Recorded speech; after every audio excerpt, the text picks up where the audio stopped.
पिछले 20 तारीख को आप लोगों को ज्ञात होगा कि प्रवर्तन निर्देशालय के सहायक आयुक्त के नेतृत्व में 7 सदस्यीय एक ईडी की टीम माननीय मुख्यमंत्री के निवास स्थान पर पहुंची थी। पहुंचने का कारण उन्होंने कहा था कि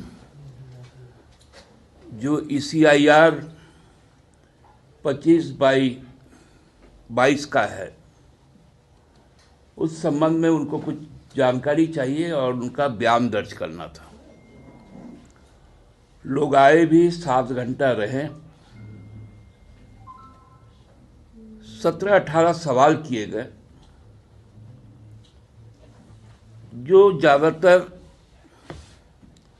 उनके हलफनामे में जो कहा गया था चुनाव आयोग को, उसी के तरफ उनका ध्यान था। वो तथाकथित जो विसंगतियों की ओर इशारा कर रहे थे, लेकिन उस पर कुछ बात उनकी थी नहीं कि ये शेड्यूल्ड प्रोसीजर ऑफ क्राइम में आता,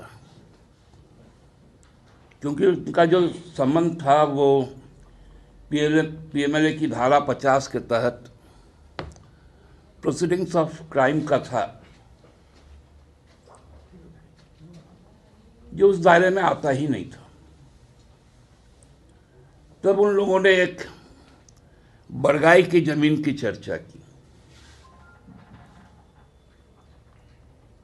तो उन्होंने, माननीय मुख्यमंत्री जी ने तो पहले जब इस बारे में चीज़ें आ रही थी, तो जब पता किया गया कि वो ज़मीन किसकी है, तो ये ज्ञात हुआ कि वो ज़मीन जो है वो भूइयारी ज़मीन है, जिसकी खरीद बिक्री हो ही नहीं सकती।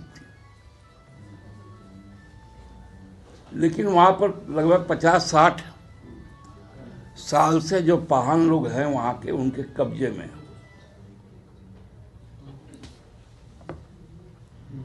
तो उसके विषय में तो कोई, उनके पास भी कोई ठोस जानकारी थी नहीं।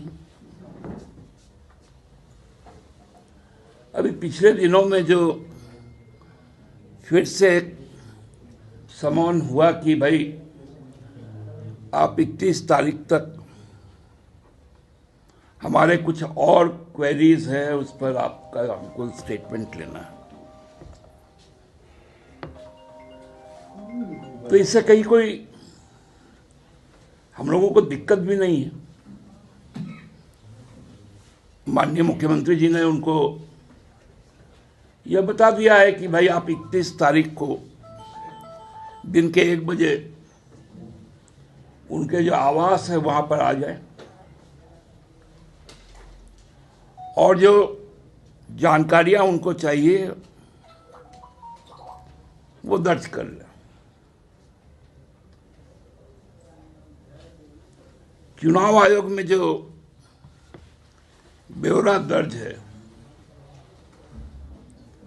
वो तो सार्वजनिक है, जो आयकर के पास भी है, तो वो तो ईडी हमको लगता है कि उसको आधार नहीं बनाती। उन्होंने पूछा था, जो ज्ञात हुआ, कि सोहराय भवन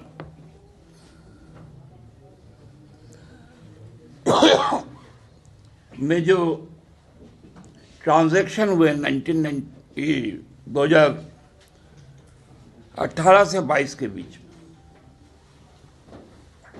तो उस संबंध में भी सारे रिकॉर्ड्स उपलब्ध है और वो माननीय मुख्यमंत्री जी का उससे कोई मतलब ही नहीं है, क्योंकि वो संपूर्ण व्यवसाय माननीय मुख्यमंत्री जी की धर्मपत्नी का।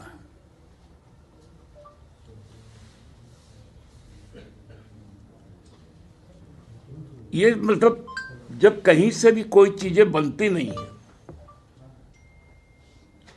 तो हमको लगता है कि इस तरह की चीजें ईडी के द्वारा कुछ राजनीतिक इशारे पर की जा रही है, क्योंकि हम लोग सबको ही जानते हैं कि मुख्यमंत्री जी का कार्यक्रम 1 महीने से लेकर 3 महीने तक का माननीय मुख्यमंत्री दिल्ली गए, लौट भी आएंगे।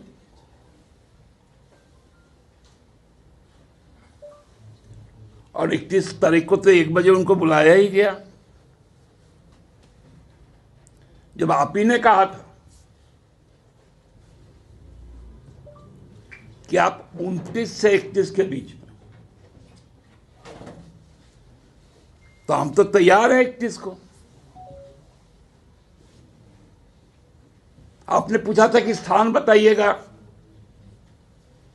समय बताइएगा, पिछले बार भी आपने पूछा था, इस बार भी आपको बताया गया कि स्थान कांके रोड में आवास होगा और समय अपराह्न 1 बजे होगा। तो ये तरह तरह के भ्रम आखिर कौन उत्पन्न करवा रहा है?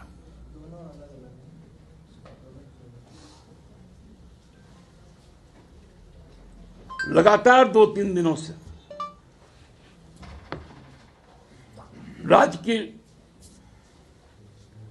राजनीतिक परिस्थिति को जिस प्रकार से पेश किया जा रहा है,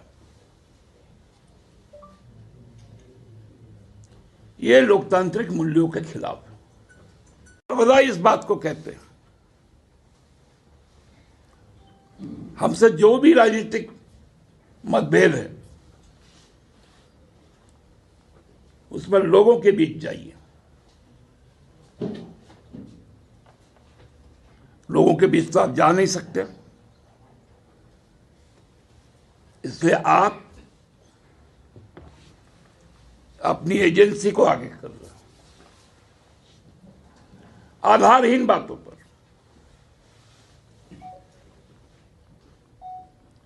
जिस केस का जिक्र हो रहा है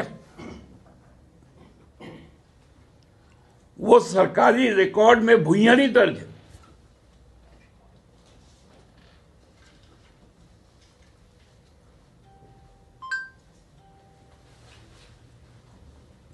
तो जो हो ही नहीं सकता उस पे केस का तफ्तीश हो रहा है, बयान दर्ज की बात हो रही है।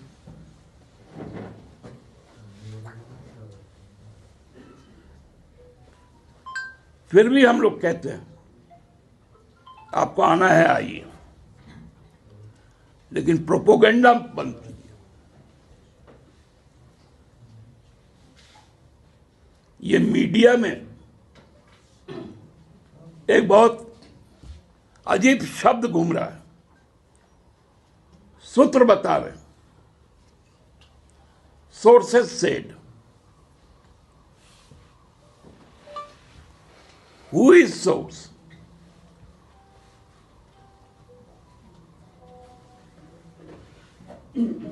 आपकी कार्रवाई इस शासन को डराने वाली कार्रवाई लगती है, जो कि संभव नहीं, क्योंकि यह शासन चुना हुआ शासन है।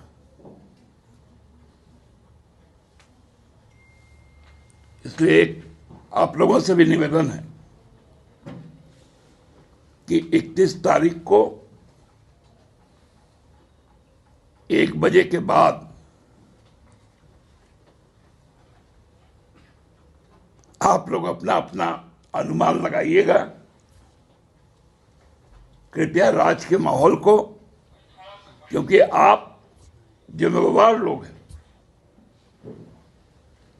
आप यदि माहौल को खराब करेंगे, आधारहीन खबरों का प्रसारण होगा, तो कहीं ना कहीं स्थिति गड़बड़ होती है। धन्यवाद। क्या वो लीगल सजेशंस हेल्प लेने गए हैं? अब क्या शर्ट पैंट खरीदने गए हैं कि क्या खरीद, क्या ये उलझुल सवाल है। तो गवर्नर का एक सवाल ले लीजिए, वो कह रहे हैं कि इस पूरे मैटर से जेएमएम को अलग रखना चाहिए आप अपने आप को। अब गवर्नर साहब का रूलिंग किसी पॉलिटिकल पार्टी पे नहीं चलता है, उनको भी ये बात जान लेनी चाहिए। वो किसी ना पॉलिटिकल पार्टी के प्रवक्ता हैं ना किसी पॉलिटिकल पार्टी को डायरेक्ट कर सकते हैं। उनकी चौहद्दी बनी हुई है और राजनीतिक दल का भी चौहद्दी है, किसी को भी अपना चौहद्दी पार नहीं करना चाहिए। अच्छा दादा, सब कुछ ठीक है, लेकिन एक आम आदमी जो इस खबर से ताल्लुक रख रहा है, उसको मोटा मोटी आप क्या संदेश देना चाहेंगे कि भाई क्या चल क्या रहा है? सरकार चल रही है। दादा, सीएम रांची कब लौट रहे हैं? वो बताएंगे नहीं, लेकिन मतलब अभी तक सूचना नहीं है, लेकिन आएंगे तो जरूर। सीएम की सूचना आप लोग के पास है ना, माने उनसे संपर्क में है ना आप लोग? अरे माँ मुश्किल है रे बाप।